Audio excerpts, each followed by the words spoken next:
میرے لیے پہلے بہت مشکل ہے اس نظام کو لے کر کے چلنا. بڑا مشکل ہوتا ہے کسی کے آگے جا کے جھولی پھیلانا اور اس سے فنڈ مانگنا. مجھے بڑی اچھی طرح یاد ہے کہ ایک دفعہ میں ایک شخص کے پاس گیا تھا تو وہ گھومنے والی کرسی پہ بیٹھا تھا اور رخ پھیر کے دوسری جانب کر کے ساتھ والے ساتھی کو کہنے لگا آپ کا کیا حال ہے. تو میں وہیں سے اٹھ کر کے آ گیا تھا. تو میں نے اپنے طلباء سے کہا تھا کہ بھوک کاٹ لو گے لیکن میں دوبارہ کسی کے پاس کسی کے گھر میں جا کے نہیں مانگنا ہے. ہم اتنے پریشان تھے کہ حال دل سوزاں ان سے بھی کہا کہ جو غم گسار نہ تھے. خیر میں نے ایک بات اس کو ضرور کہی تھی. میں نے اس کو یہ کہا تھا کہ میں اللہ کے فضل سے اپنی ذات کے لیے ایک پائی کا بھی روادار نہیں ہوں. یہ سوکھا کام نہیں ہے, بڑا مشکل کام ہے.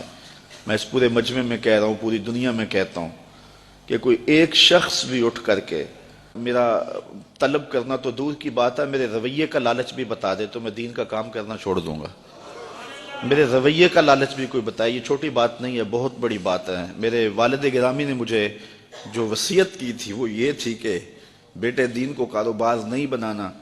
اگر شوق آ جائے دولت جمع کرنے کا, اگر یہ طلب دل میں جاگ جائے تو پھر کاروبار ہی کر لینا.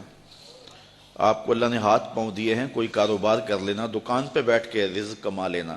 تو دین کو جو ہے وہ روزی کا اڈا نہیں بنانا. تو اللہ کے فضل سے آپ نے میرے رویے سے بھی میرے طرز زندگی سے بھی یہ بات نہیں دیکھی ہوگی. اور یہ بات کہنا بہت مشکل ہے جب علم کی بولیاں لگ رہی ہوں اور جب 50-60 ہزار روپے کے اندر تقریریں بک رہی ہوں تو ایک بندہ سویر سے لے کے شام تک کالا کالا رسول اللہ کا نغمہ لے کر کے گھومے تو یہ بہت بڑی سعادت ہے. تو میں تو اپنی ذات کے لیے بھی کبھی جو ہے وہ کوئی ہلکا اشارہ بھی کرنا مناسب نہیں سمجھتا ہوں. اور اللہ نے دل کو یہ استغنا کی دولت دی ہے تو میں نے اس کو جو ہے وہ ایک شعر بجوا دیا تھا. میں نے کہا میں بڑا غیرت مند شخص ہوں اور خوددار آدمی ہوں, لیکن میں ان بچوں کے لیے جھولی پھیلانے کے لیے آپ کے پاس آیا تھا. آپ نے جو رویہ میرے ساتھ رکھا, چلو وہ آپ کا انداز ہوگا اور آپ کا بھی شاید قصور نہیں ہے, آپ ایک آنکھ سے سب کو دیکھنے کے عادی ہوں گے. تو میں نے کہا تھا کہ میرے سوال کی عظمت تو دیکھ, میرے سوال کی عظمت تو دیکھ, خیرات نہ دے حسن طلب کی داد تو دے.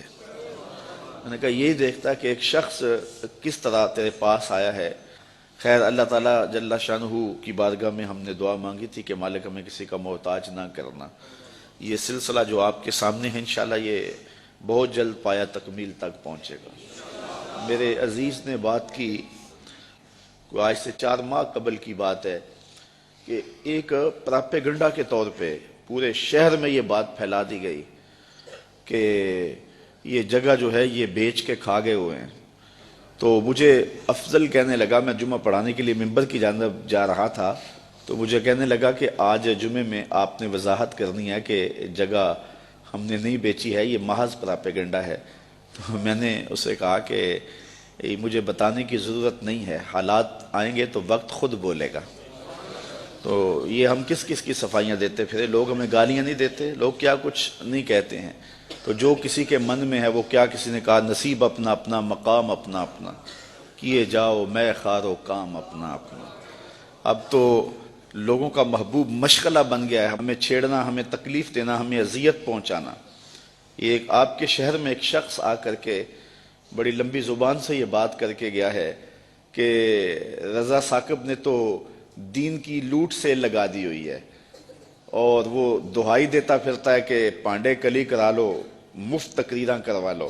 اس نے تو دین کے وقار کو مجروح کر دیا ہے. یہ دیکھو بت کہیں ہمیں کافر خدا کی مرضی. یہ بھی وقت آنا تھا کہ جو دین کو بیچ رہے ہیں وہ کہہ رہے ہیں کہ یہ دین کی لوٹ سیل لگا رہا ہے, اور اس نے جو ہے وہ یہ کیا تماشا بنایا ہوا ہے, یہ دین کے وقار کو مجروح کر دیا ہے, دین کو سستا کر دیا اس نے, اور اس نے لوٹ سیل لگائی ہوئی ہے, یہ مفت تقریریں کرتا ہے. تو میں نے کہا صاحب میں کب مفت تقریریں کرتا ہوں, یہ تمہیں غلط فہمی ہے کہ میں مفت تقریریں کرتا ہوں. تم تو 40,000 میں بک جاتے ہو اور میرے سامنے تو بندہ اپنا آپ بیچ دیتا ہے, ساری زندگی پیچھے پیچھے رہتا ہے. تم تو 40,000 میں اپنا سودا کر لیتے ہو, وہ تو ساری زندگی نام لگا دیتا ہے.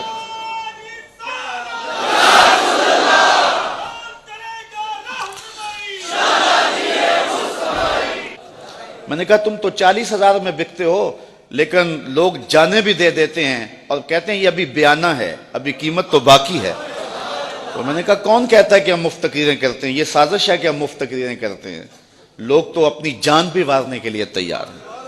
یہ رات بھی لوگ موجود تھے، عصر کے بعد بھی تھے، سحری کے دم بھی تھے۔ اس وقت آج بھی ابھی تک بیٹھے کون آتا ہے؟ کس کے پاس وقت ہے؟ کیا عمرے کے ٹکٹ رکھے جاتے ہیں کہ لوگ جمع ہو جائیں، کیسی کیسی سریلے آوازیں لگائی جاتی ہیں لوگ جمع ہوں؟ یہ میرے پاس کیا ہے؟ لفظ بھی ٹوٹے ہوئے، لہجہ بھی سلامت نہیں ہے، لیکن یہ طلبہ ہیں تو کھچے چلے آ رہے ہیں، کہاں کہاں سے آ رہے ہیں۔ محبت کرنے والے ہیں کہ سب کچھ نچھاور کر رہے ہیں۔ جو شخص آگے سے جواب نہ دے تو لوگ سمجھتے ہیں کہ اسی کو مارو اور اسی کی تذلیل کرو۔ اور دوسری بات یہ ہے کہ جب کام ہوتا ہے تو مخالفت بھی ہوتی ہے۔ یہ 108 بچے فارغ ہو رہے ہیں، اصل مخالفت تو اب شروع ہوگی۔ تو مجھے ایک صاحب ذمہ دار ہیں، بزرگ ہیں، تو وہ کہنے لگے کہ کچھ لوگوں کے کنایتم جو ہے وہ ذکر کرنے کے بعد کہ یہ سارے لوگ آپ کی مخالفت کرتے ہیں، آپ کا مقابلہ کر رہے ہیں۔ تو میں نے بڑے حیرت سے کہا میرا مقابلہ تو نہیں کر رہے۔ کہنے لگے نہیں تم بولے آدمی، تمہیں نہیں پتا، یہ تمہارا مقابلہ کر رہے ہیں۔ میں نے کہا صاحب میرا مقابلہ نہیں کر رہے۔ کہنے لگے نہیں تمہیں نہیں پتا، یہ تمہارا مقابلہ کر رہے ہیں، اور کھلے اور کچھ باتیں انہوں نے سنانے چاہیے۔ میں نے کہا کیسے مقابلہ کرتے ہیں؟ میں ایک مہینے میں 70 درس دیتا ہوں، اگر یہ 71 دے تو مقابلہ ہونا۔ میں 70 ایک مہینے میں اللہ کی توفیق سے درس دیتا ہوں، اگر یہ جو ہے وہ مقابلہ کریں تو 71 یا 72 دیں تو مقابلہ ہوگا۔ تو آج اللہ نے ہمیں توفیق دی ہے کہ 108 طلبہ فارغ ہوئے ہیں۔ اگر کوئی مقابلہ کرنا چاہے ہمارا تو ہمیں خوشی ہوگی کہ وہ 109 فارغ کرے۔